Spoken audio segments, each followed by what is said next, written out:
nggak sih bedanya malaria sama demam berdarah itu apa? Malaria adalah penyakit menular yang disebabkan oleh parasit protozoa dari genus Plasmodium yang dapat ditularkan melalui gigitan nyamuk Anopheles. Penyakit ini merupakan salah satu penyakit infeksi yang tersebar di seluruh dunia. Penduduk yang berisiko terkena malaria berjumlah 2,3 miliar atau 41% dari jumlah penduduk dunia. Dan setiap tahun sekitar 300 sampai 500 juta jiwa penduduk dunia menderita penyakit ini yang mengakibatkan 1,5 sampai 2,7 juta kematian, terutama di negara-negara benua Afrika. Di Indonesia sendiri, jumlah kabupaten kota endemik tahun 2004 sekitar 424, sedangkan persentase penduduk yang berisiko penularan sebesar 42,42%. Masalah malaria di Indonesia terutama terpusat di wilayah Indonesia Timur, yaitu Papua, Irian Jaya Barat, Maluku, dan NTT.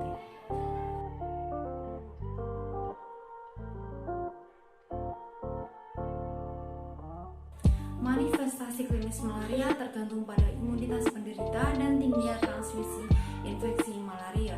Sedangkan berat ringannya infeksi dipengaruhi oleh jenis Plasmodium, daerah asal infeksi, umur, dugaan konstitusi genetik, keadaan kesehatan dan nutrisi, serta pengobatan sebelumnya. Pada dasarnya terdapat 3 gejala utama spesifik pada malaria, yaitu demam paroksisma, anemia, dan splenomegaly. Gejala yang klasik terjadi yaitu trias malaria atau malaria paroksismal secara berurutan, yaitu yang pertama periode dingin, mulai menggigil, kulit dingin dan kering, seluruh tubuh bergetar dan gigi gemeretak, serta pucat sampai sianosis seperti orang kedinginan. Yang kedua yaitu periode panas, muka penderita berwarna merah, kulit panas dan kering, nadi cepat dan panas, badan tetap tinggi, dapat sampai 40 derajat atau lebih. Dan yang ketiga adalah periode berkeringat. Penderita berkeringat mulai dari temporal diikuti seluruh tubuh sampai basah. Temperatur turun drastis, penderita merasa capek dan sering tertidur dengan nyenyak. Dan setelah bangun tidak merasakan sakit sama sekali. Anemia. Anemia merupakan gejala yang sering dijumpai pada infeksi malaria. Derajat anemia sangat bervariasi, tergantung jenis parasit yang menginfeksi dan derajat infeksinya. Beberapa mekanisme terjadinya anemia adalah pengrusakan eritrosit oleh parasit, hambatan eritropoiesis sementara, hemolisis karena proses complement mediated, imun kompleks, erythrophagositosis, penghambatan pengeluaran retikulosit, dan pengaruh sitokinin. Splenomegaly. Limpa merupakan organ yang terpenting dalam pertahanan tubuh terhadap infeksi malaria.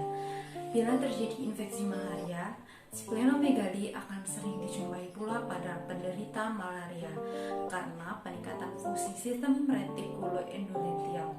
Limpa akan terasa setelah 3 hari dari serangan infeksi akut. Limpa menjadi bengkak, nyeri, atau hiperemis. Mungkin juga dijumpai gejala kuning, disertai pembesaran hepar dan gangguan faal hepar berupa peningkatan aktivitas enzim SGUT dan enzim SGPT.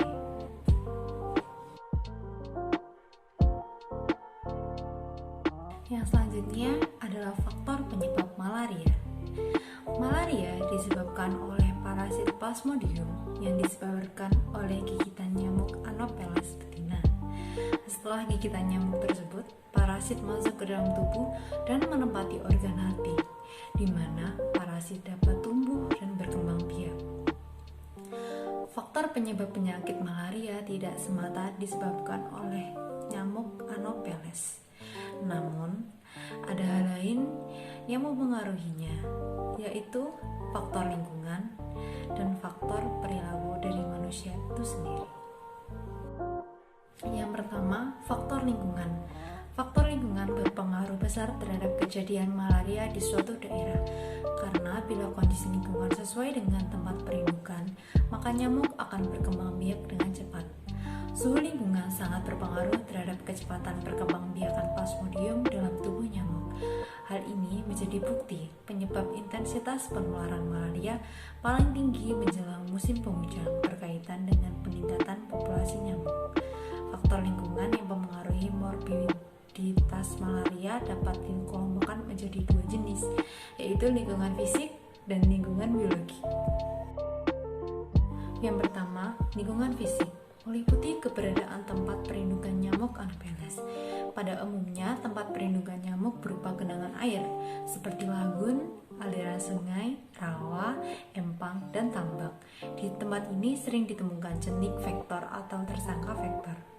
Yang kedua adalah lingkungan biologis, merupakan lingkungan flora dan fauna seperti tumbuhan, bakau, lumut, dan ganggang dapat mempengaruhi kehidupan larva nyamuk. Populasi nyamuk di suatu daerah ditentukan juga oleh adanya berbagai jenis ikan pemakan larva, seperti ikan kepala timah, ikan gabus, nila, dan musyair.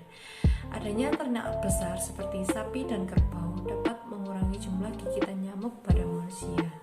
Hal tersebut terjadi apabila kandang dari ternak berada di dekat rumah. Faktor selanjutnya adalah faktor perilaku. Ada beberapa faktor intrinsik yang dapat mempengaruhi kerentanan manusia terhadap Plasmodium. Faktor tersebut meliputi usia, jenis kelamin, ras, ekonomi sosial, status perkawinan, riwayat penyakit sebelumnya, keturunan, status gizi, dan tingkat imunitas. Perilaku manusia yang berhubungan dengan penyakit malaria dapat dijelaskan berdasarkan cara hidup mereka. Cara hidup manusia berpengaruh terhadap penularan penyakit malaria. Contohnya, kebiasaan tidak memakai lotion anti nyamuk atau obat anti nyamuk, tidak menggunakan kelambu saat tidur, dan gemar tidur malam atau begadang, meningkatkan kerentanan untuk terjangkit infeksi malaria. Jadi itu ya beberapa informasi mengenai gejala penyakit malaria dan faktor penyebab penyakit malaria. Semoga bermanfaat. Sampai jumpa.